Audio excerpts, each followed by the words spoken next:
Shalom and welcome to this edition of Revealing the Truth, where we cover the headlines, the heart lines, and biblical truth.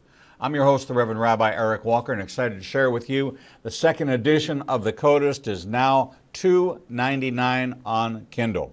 Don't miss out on an opportunity to read about the weaponization of DNA. You were excited this Christmas when you got your 23andMe kit. You sent your DNA off and it went into a database. I wonder, with all the databases that are being hacked, is there somebody out there that wants to know your DNA, and might they be looking for something in particular that may thwart the return of Jesus? Can you imagine as a believer if there was something so minute, so small, that could actually be weaponized to take out the Levitical priesthood line? That's necessary for Jesus to return, and yet there is a way to identify through the Y chromosome who is part of the Levitical line, the descendants of Aaron. This story takes you on a journey like none other. $2.99 on Kindle. I encourage you to read this book. 5-star rated all the way across the board. Every review, sterling. I also want to introduce you to my latest book, The 7 Laws of Abundant Living, Lessons Learned from the Tree of Life. If you go to ignitinganation.com, scroll to the bottom of the page, click on the book cover. It'll ask for your email address. We won't send you spam because spam's not kosher, but we will give you the first chapter of this book for free. I'm delighted today to introduce you to Sarah Beth Marr, author of the new book, Dreaming with God, A Bold Call to Step Out and Follow God's Lead. Sarah Beth Marr, welcome to Revealing the Truth. Thank you so much. I am so excited to be here with you today. Well, we're delighted to have you. Sarah danced professionally for more than 15 years as a ballerina and now encourages women in the dance of life and faith through her writing, speaking at MOPS international groups and women's events, and teaching the Word. She and her husband Brian have 3 sons and live in Dallas, Texas. You can find more about her at Sarah Beth Marr with 2 R's, Marr, M-A-R.com. Sarah Beth, as I was reading your book, I kept thinking back to my little girl when I first put on her first ballet dress that I had to get for her first recital, and thinking about the excitement and putting on the makeup and making sure I had the flowers and all the things prepared in order to no matter what she did, if she fell flat on her face, I was going to be there to acknowledge and to lift her up. And I have a picture of me lifting her up and her hair in this perfect bun, and all the makeup and holding the flowers. When you look back at your upbringing, you were raised and trained to be a professional ballerina. When did you start seeing the parallels in dance and faith? Who were your role models and what was the influence in your life? Well, it's interesting. I actually didn't really see the parallels until I was coming closer to the end of my dancing career. It was when I was really searching more for the Lord personally. I really got to a place where I wanted His plans for my life, which I do feel like dancing were part of His plans for my life, for sure. But I got to a place where I really wanted Him to lead. And I started, as I kind of just sought after His heart and after how He wanted to use me to help others know Him, I began to just have the desire to write, really. And through that, I started seeing almost suddenly all these different analogies from my lifetime of dancing and how they were this beautiful picture of our relationship with the Lord and how it is like a dance with Him leading. So it's interesting. It wasn't till after the fact, really, that I started to kind of put those two together. Were you raised in a faith-based home?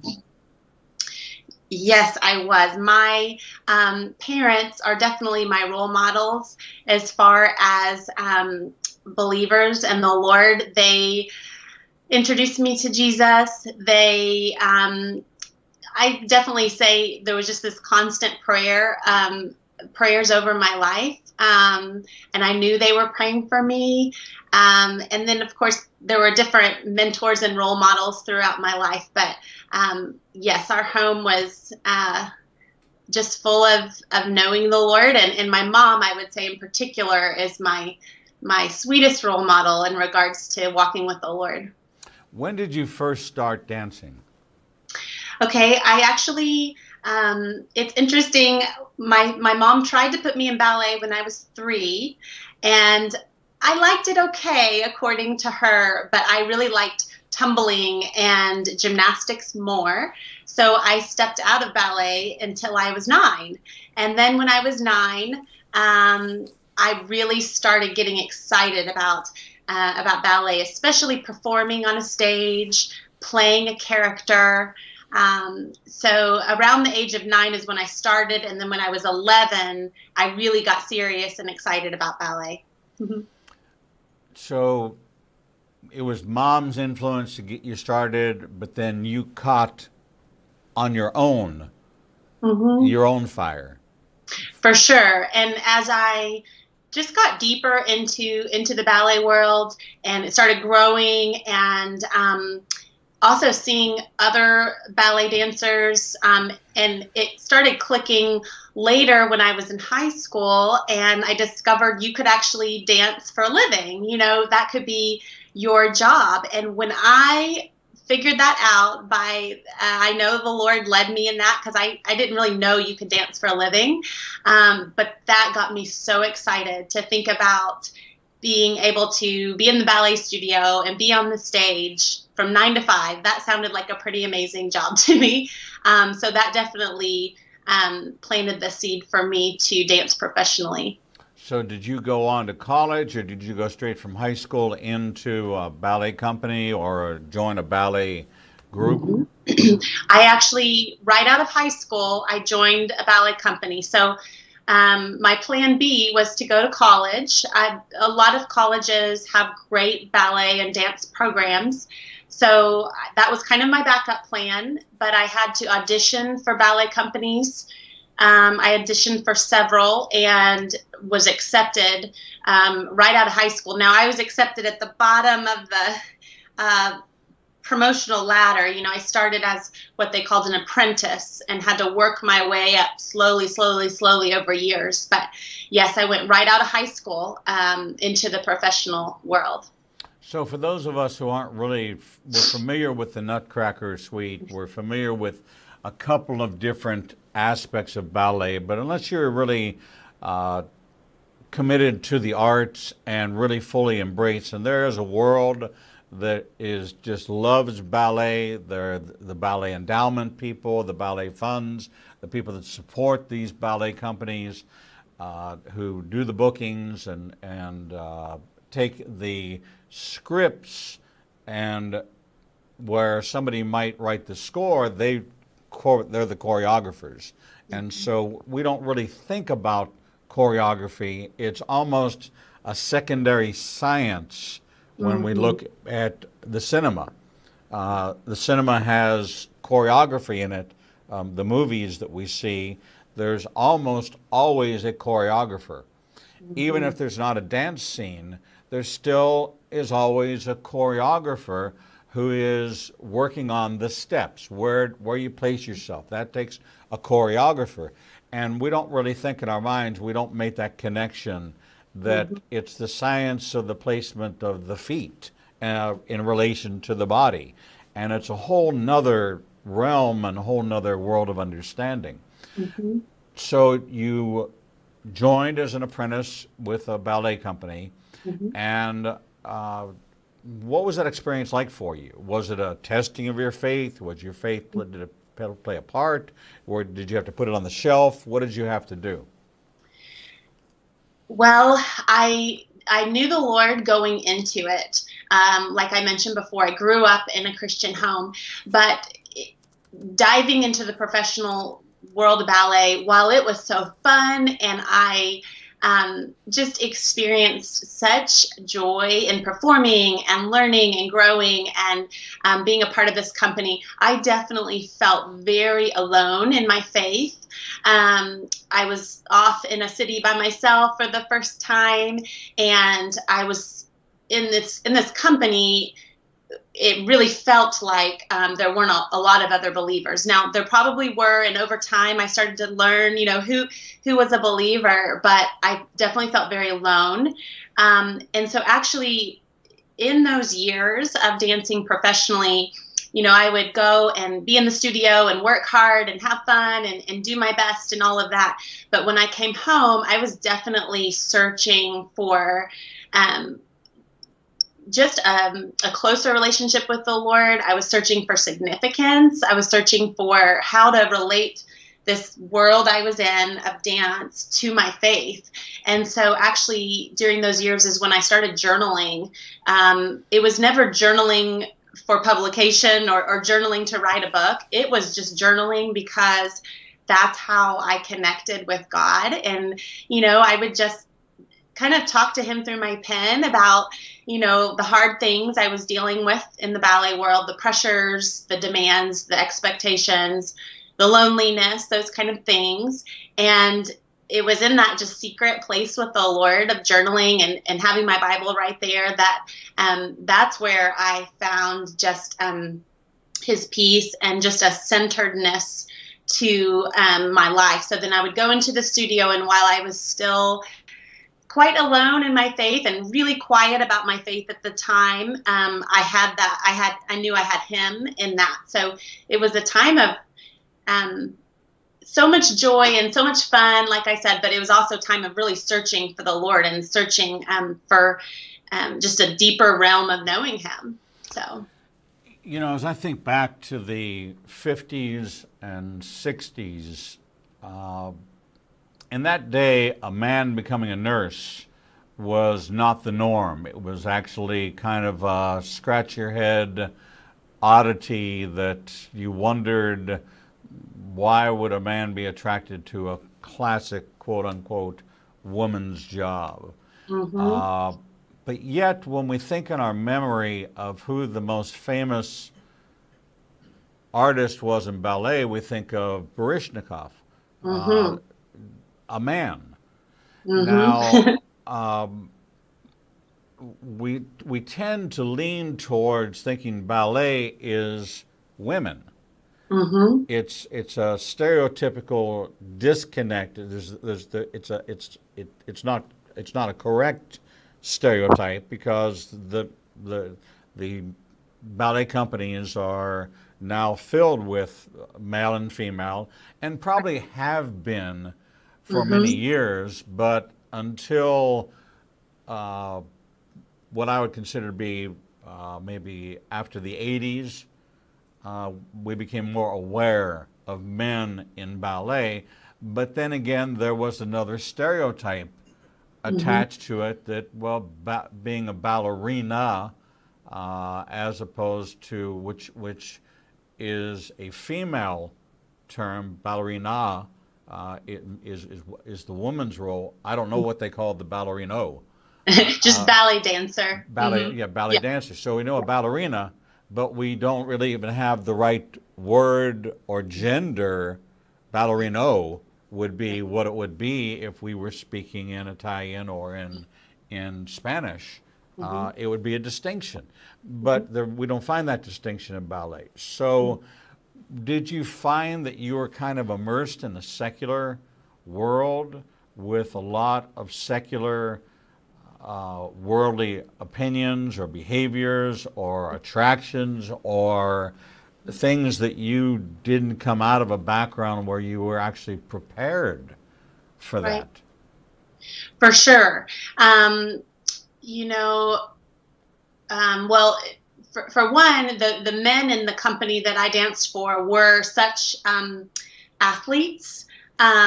So that was really exciting for me to see. They were athletes, and they were strong, and they were, powerful dancers. But yes, as far as I definitely was introduced to things that I grew up not really thinking about. There were, of course, the women in particular struggled with eating disorders, but it was it was not spoken about. Mm-hmm. But you could see different extremes going on that I just kind of was surprised by. There were definitely all different lifestyles going on. There were, all kinds of things. So I think it would be like probably any, 18-year-old even going to college, all of a sudden, it was definitely eye-opening. But at the same time, this company was like a family. It became a family. We kind of learned to all work together because we had to. And we learned to almost set aside our differences and there are different faiths and different ages, different seasons, all of that. And we had to really come together, which was fun and exciting, so I met a lot of different people and backgrounds and all these things. And I was definitely your typical kind of Christian good girl, and I had to learn how to not compromise my faith, to stand up for my faith and just to be me, and that was a Jesus girl, and so we all blended together. We worked well together, which was exciting. But at the same time, like we talked about before, it was definitely lonely because it was a challenge to find like-minded, sisters in the Lord and brothers in the Lord. It was also competitive. Yes. Yes. Highly competitive. Yes. Mm-hmm. Mm-hmm. Yeah. We're out for the same roles. We're out for the same positions. And what I quickly learned was the more I tried to compete or one up the dancer next to me, it would typically backfire. That was a whole challenge in of itself, is learning to kind of, in a sense, dance my dance and stay in my roles with, my focus on the Lord without such competition. But I mean, you could feel it the minute you walked into the studio, just the sense of competition, because like I said, we are competing for the same roles. So it was an interesting balance of competition, trying to do the best you can do as a dancer, but also we had to work together. So it was tricky. It was tricky, I think, too, to go, who are my friends? Who's not competing with me, or who is but still loves me? So it was a challenge for sure. As we begin to move towards looking at these parallels between personal development and then working on harmony, harmonizing with the group, blending with the group, not standing out from the group, I start to think about our individual dance with the Lord, and that we have an individual responsibility to perfect our dance, but then we come together as a community using individual gifts and working as a company, or as the Bible calls it, a body. Later on in life, you talk about a discussion with your husband that you have been journaling for a while, and you feel like you might want to write a book. Take me back to that day and that conversation and what you expected his response to be and what his response actually was. I had been seeking the Lord about how he kind of wanted to use me in this next season. I was just really evaluating, is this what I'm supposed to be doing? Still dancing or not? All these things. And I definitely had this desire pop up to begin writing what started as devotionals specifically for ballet dancers. Later, of course, it broadened to all women, but it started specifically with ballet dancers. But what's interesting is when I started praying about God's plans for my life and what he wanted me to do, and when I started to feel this desire to create words and encourage with words, my automatic reaction was that was a bad thing, that was somehow selfish, or me trying to maybe being discontent and wanting more out of life or something like that. So my husband is an excellent filter for, I think, some of those emotions. I can overanalyze, which I'm learning is part of the writer in me. I can process almost too much. And so I finally brought that desire. I said it out loud to him, like you mentioned, and I really thought he was going to maybe say, just stick to dancing, or, you don't need to do that. But, God used him in such a sweet way, because I can look at that moment and I know that it was this kind of green light moment. And I told Brian, my husband, I think I want to write a book or books and encourage women in their dance with the Lord. Is that crazy? And he just so tenderly said, you can do this. We'll figure it out. I mean, we knew nothing about what that all entailed or what that process would be like, or even step one. We had no idea. But he said, I'll help you. I think, you can do this. And so, and it just shows me that I think a lot of times in life, a lot of us can do that. We can begin to, in a sense, dream with God. But when we think of something creative or this idea, sometimes we think it's selfish, that we would want to step out in that way, or that it's us being discontent. And that's really something I wrestled with in writing Dreaming with God is what do we do with these desires? But I've learned, as long as we're just staying close to the Lord, He's going to match our desires with His desires. But yes, the Lord really used my husband to just encourage me to step forward. And I mean, if he had said, shut it down right then, I probably would have just gone, okay, and really missed something special. So, yeah. Well, we're talking with Sarah Beth Marr, author of Dreaming with God, A Bold Call to Step Out and Follow God's Lead. We're going to take a short break, and when we come back, we're going to dig into some of the parallels between dancing and dancing with God, and how to work in perfect harmony so that you can step out and follow God's lead and dream with God. We'll be right back. Shalom. I'm the Reverend Rabbi Eric Walker, Executive Director of Igniting a Nation and host of the daily TV program Revealing the Truth, seen live every Monday through Friday from 9 a.m. to 1 p.m. Central Standard Time at www.ianbn.com, and then replayed throughout the day and night via our website. All of our segments can be seen on the Igniting a Nation YouTube channel. Since our launch in January of this year, we've expanded our global reach to over 54 countries with a social media following of over 125,000. Our commitment is to bring you the most in-depth interviews with authors, subject matter experts, and thought leaders from around the world. We have interviewed guests from Israel, Brazil, England, India, and all across North America. All of our authors are featured on the Books and Media page on our website, www.ianbn.com. There you can find a direct link to the book you want to order, and we receive a small commission directly from Amazon. There is no cost to you for this service. In addition to our daily teachings and interviews, we make available to you the archive of all of the interviews on our YouTube, Facebook, Twitter, and Instagram channels. Our live program is available from our homepage, and there is never a charge to you for any of this access.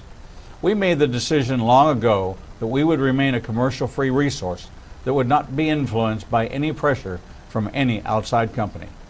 There are only two ways that we are able to continue to operate this ministry and provide you with the only live 4-hour daily Christian television talk show program. The first is through your support and tax-deductible contributions to Igniting a Nation. These can be made directly through the donate button on the website or sent through the mail to Igniting a Nation, 2700 Corporate Drive, Suite 120, Birmingham, Alabama, 35242. The other way we support the program is by offering you a unique opportunity to have access to over 10 years worth of teachings on a subscription basis. The teaching archives contains all of my prior sermons, Torah studies, prophecy in the news videos, and much more for the low subscription price of $5 per month. This subscription grants you unlimited access to over 800 hours of content not available elsewhere and is updated weekly with the most current prophecy classes. In addition to 20 hours of original TV programming each weekday, we invite you to join us live every Monday, Tuesday, and Thursday evenings for our Prophecy in the News classes. The times and locations are listed on our events page on the website www.ianbn.com. Every day, you and I are faced with the challenge of where we will go to hear the truth. We are committed to bring you the only program of its kind that covers the headlines, the heartlines, and biblical truth. We cannot do this without your support. Since we launched on January 5th, 2017, we have aired over 300 individual teachings, interviews, and commentaries not available anywhere else. We are now working side by side with almost every major Christian publishing house to bring you the most in-depth feature interviews possible. Our one-hour features address every subject that affects the believer's life. We are hearing of salvations from the Middle East, Africa, and all across the United States. Lives are being changed every day, and we have only just begun. Our mission is to become your trusted resource and grant you access to the people, tools, and information you need to grow in your relationship with the Lord. You can help us by liking us on social media and through your financial support. We know you have many choices in who you support, but we are prayerfully asking you to consider helping us keep revealing the truth, true to our calling, to cover the headlines, the heartlines, and biblical truth like no other program available.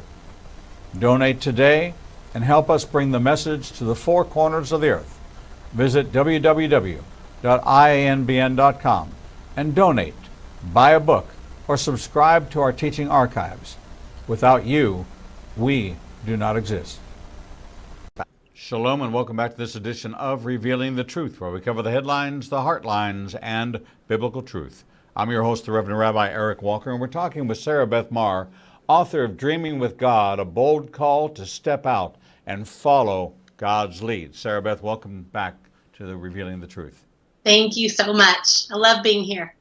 Thank you. I was thinking back to the first time that during a rehearsal or even in just training, you had to learn to jump into, I guess, leap really into the arms of someone who is going to catch you. Mm-hmm.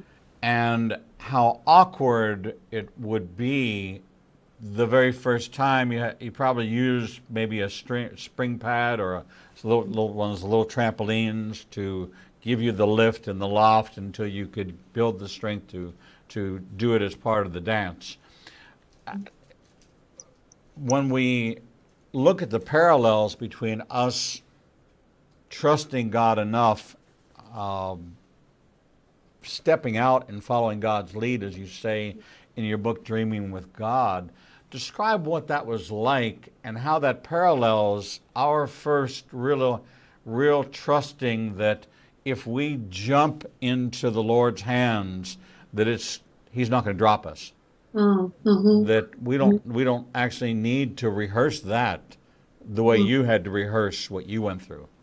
Right, because when I was rehearsing some kind of leap or jump into the male dancer's arms, it definitely took practice over and over and over. And also I had to battle my own thoughts. I would immediately think, oh, I'm too tall for him, or I'm too heavy, or I'm not doing this right,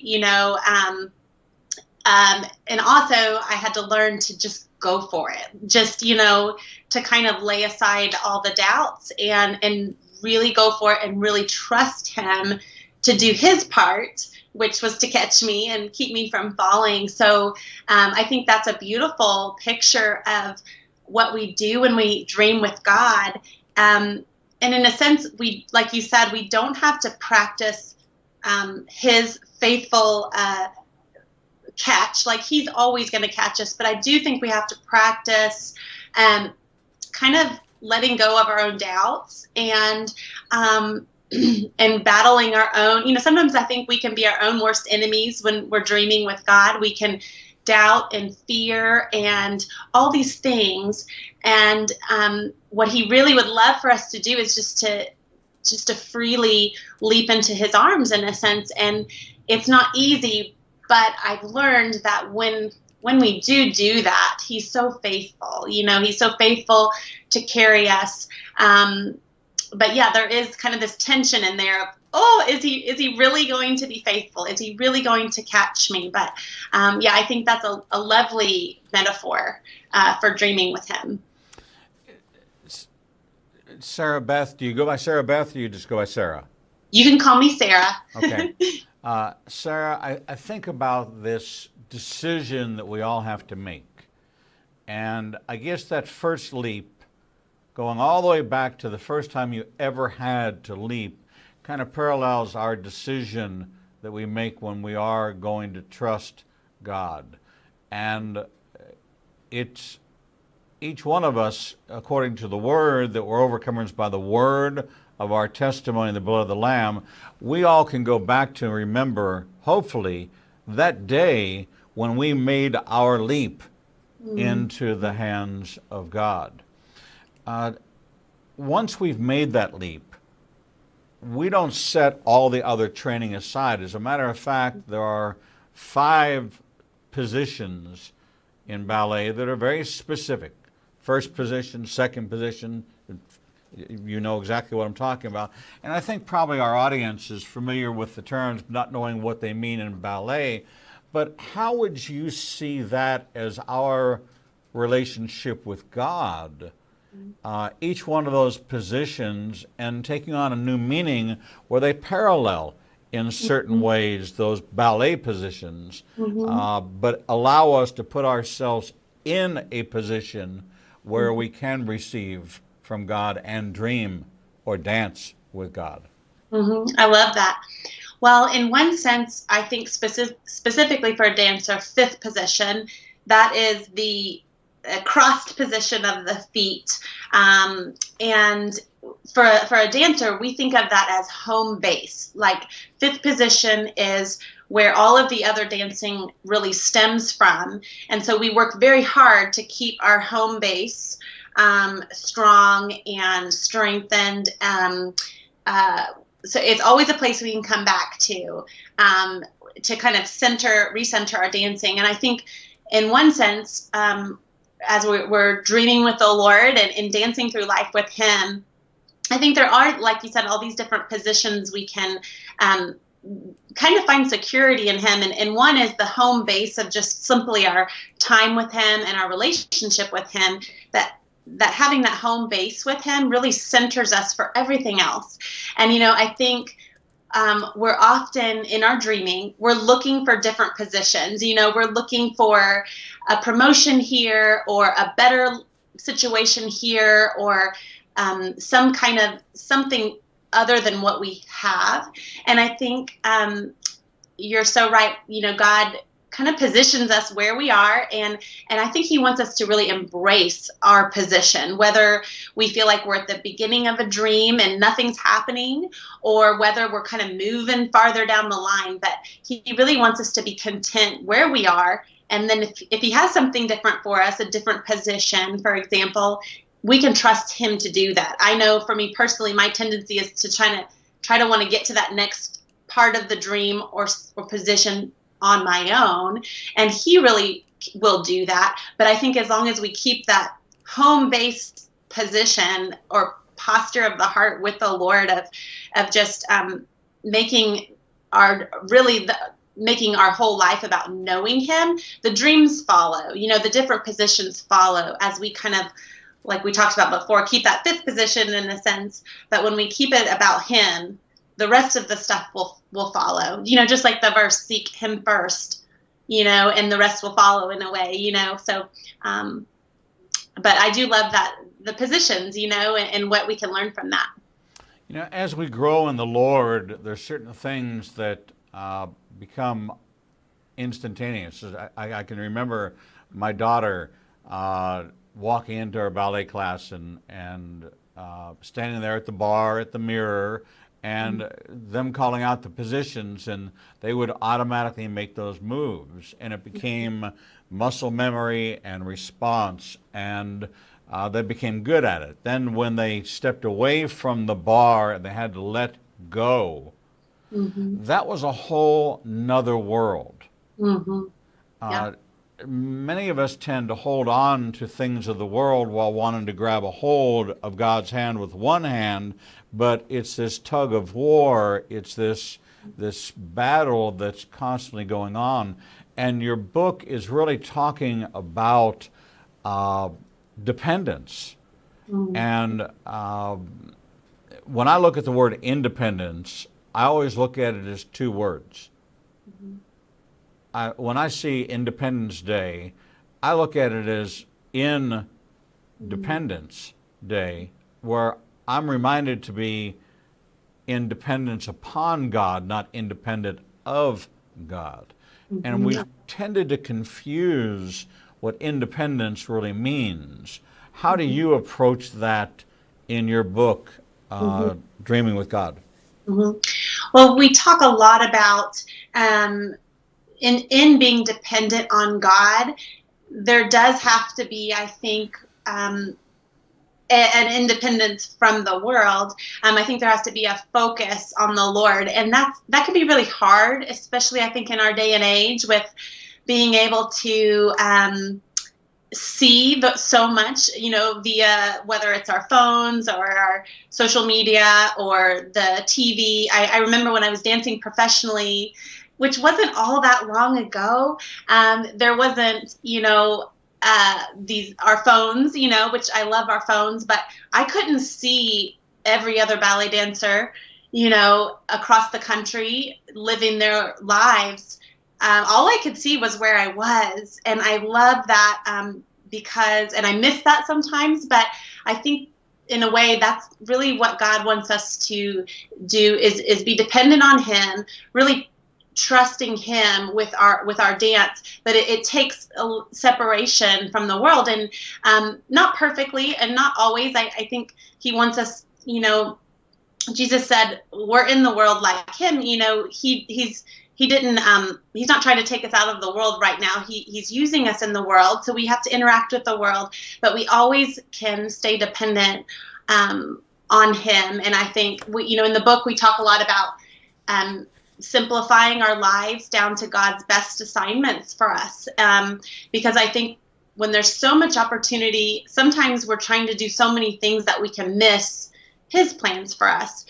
We talk about really getting quiet in our hearts, kind of tuning out the world, because in that way God can speak to us about His plans for our lives and how He wants to use us.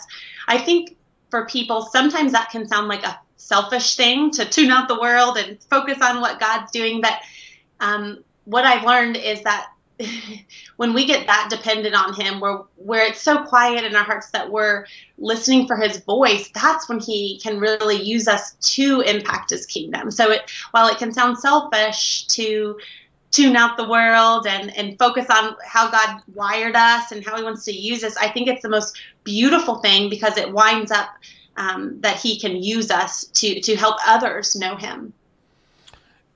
Whenever I think of that ballet room that I dropped my daughter off in, there was always music playing.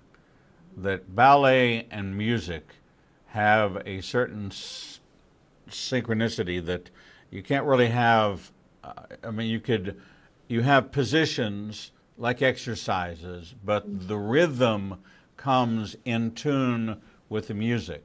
And although we tend to think about ballet as being either a prima ballerina independent performer or a company, we don't necessarily have a leader like we do in ballroom dancing, where it's couples and a male leads, or even for some of the dance company, Michael Flatley, and you identified the dance company with the lead.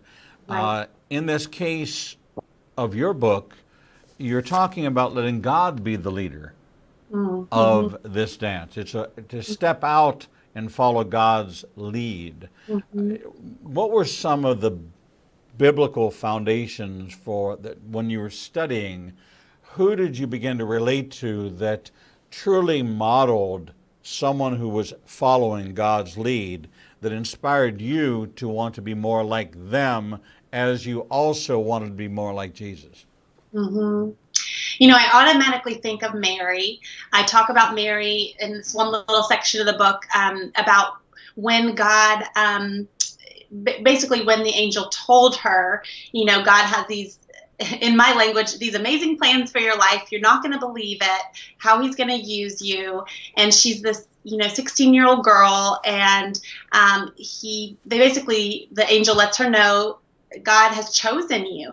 And then I love Mary's response. I think after she probably goes through some shock and some, you know, what, you know, feeling kind of, this is crazy. She begins to just express praise to God, and she just so freely allows her heart permission to accept God's amazing plans for her. And it wasn't this selfish thing, it was this beautiful unfolding of praise. And that really inspires me, because again, I you know, I think over my, especially my dancing years, I felt this tension of is it okay to want these beautiful, lovely plans of God for my life? And is it okay, or is that selfish? But I think when God is leading, I think there becomes this beautiful joy and permission to dream with him, that he's going to keep us in balance. You know, if we're dreaming and getting a little too, whatever it is, maybe prideful or center of the universe kind of feeling, he's going to, with his spirit, direct us and guide us and lead us. And that's why I often refer to dreaming with God as a dance, because there's going to be, you know, there's going to be some tugging going on. He's going to nudge our hearts. But what I love about Mary is that she gets to this place of just total freedom of you know, dancing God's dance for her, and she's so free in it. And that's what I want my readers to discover, is that there is this beautiful freedom in dreaming with God. And I struggle. It's hard to be free in that. I mean, even this week, you know, sometimes I think, does my dream matter? Does my work matter? You know, is all this time I'm spending on this, you know, writing or whatever it is, encouraging women, is it worth it? You know, all these things. And I think, like Mary, God wants us just to be free in it, just uninhibited by doubts and fears and questioning. Of course, that's easier said than done, but he helps us in that too. Did you get the first position you auditioned for? No. I auditioned for several ballet companies, you know, and was told either you're too tall, not strong enough, not experienced enough. So I definitely got some rejections first. So when we parallel that to hearing no from God, mm-hmm. How did it prepare you to hear some of the no's, and how does it prepare your reader to handle some of the rejection and some of the no's that God is going to bring into our lives? If mm-hmm. he said yes to everything that we asked for and everything that we wanted, we're in pretty bad shape as it is, but we'd be in a whole lot worse shape if he said yes to everything that we right. asked for. How do you guide them in your book through handling of rejection and the handling of no? For sure. I just think it's this constant conversation with the Lord. It's bringing him that hurt and bringing him that feeling of rejection. And of course, I think all of us, when we look back on a no or a rejection, a lot of times we're so thankful, you know, God shut that door, even though it was really difficult. But I think, and that's something I definitely want readers to acknowledge in Dreaming with God, is that Dreaming with God isn't going to be this perfect dance. You know, it's going to be, there's going to be hard moments and, you know, valley moments and mountain moments, and there is going to be rejection. But as I've learned, and I know the reader hopefully will be encouraged in this, is that in the waiting moments and the it forces us to seek God's wisdom and his direction. And also there's so much growth that happens in the waiting moments. It's more leaning on God. It's more desperately depending on him. It's not fun, but when we look back, we know that he was working in the waiting. And I look back and I'm so grateful that my dreams or my plans didn't come to fruition the second I thought about them, because it cultivates that relationship with him, of course. So it's hard, but I hope the reader will be encouraged to see that his timeline really is good, and he really does make everything beautiful in his time. You know, it's interesting that when we look at the life of Joseph, it was 25 years from the time God gave him the dream till the dream actually came to complete fruition. And during that time, Joseph did not set his hand to the fulfillment of the dream. He just did and went where he was supposed to go and followed the path that God led him on without ever questioning, without ever saying, hey, what about that dream you gave me? And checking on the dream, just living his life. In fact, he actually got behind the dreams of others while his dream was coming true. Is that a message that resonates with you, that, you know, you have this dream, but you can do everything to manipulate and to manage and to set your hand to it, and it really isn't God being involved in that interaction. It's you taking control and you driving it to whatever point you drive it to. What's the difference in doing that and in dreaming with God? Our nature is to want to do that. Our nature is want to control and make it happen and furiously chase after our dream, right? And that's kind of the world's message, you know, to dream, you've got to chase it and make it happen and work yourself like crazy. And while I think working hard is part of dreaming with God, there is this letting go and this surrender and this freedom of not having to manipulate our dreams into happening. And it's something we have to remind ourselves of. My husband also often encourages me, instead of trying to take on a dream in one day and this big project, he says, just make a dent. And I really love that, because I think with the Lord, we can trust him enough to guide our dreams, that we can just do little by little with his, you know, ask him for wisdom and he'll show us what to do just today, you know. And it's because he's so good and he's so sweet, he's not going to make us kind of have to make it happen on our own and force it into happening. That's what's beautiful is that he will guide us and he will keep us at a pace that protects us from burning out. I think sometimes when we dream without him and try to take it into our own hands, we're going to burn out so fast, and we're going to miss out on all kinds of things, on encouraging others in their dreams. I think what I love about dreaming with God is that while I forget a lot, that we don't have to be in a hurry. We don't have to rush our dreams to fruition. I think we can trust him enough that he'll keep us on his timeline. So it's tricky, because I think our tendency is to want to make it happen and get it all done today, but he will keep us at a pace that's good and joyful and not crazy and stressful. That makes perfect sense. We've got just a couple of minutes left in this segment. What message do you have for your audience? Tips for your audience to really kind of retrain their dreams to align with God's dream? You know, I hope and pray this book is really a resource for their own dreaming journey with God. It's really a time to set aside some personal time with the Lord, to really either reevaluate where they are and where they've been, and really permission to sit down with him and to have a conversation and to express to him, you know, that, you know, God, I really believe you wired me for purpose and that you want me to live out that purpose, but I need your help. I need you to kind of shed light on how what's the next step, and what are your dreams for me?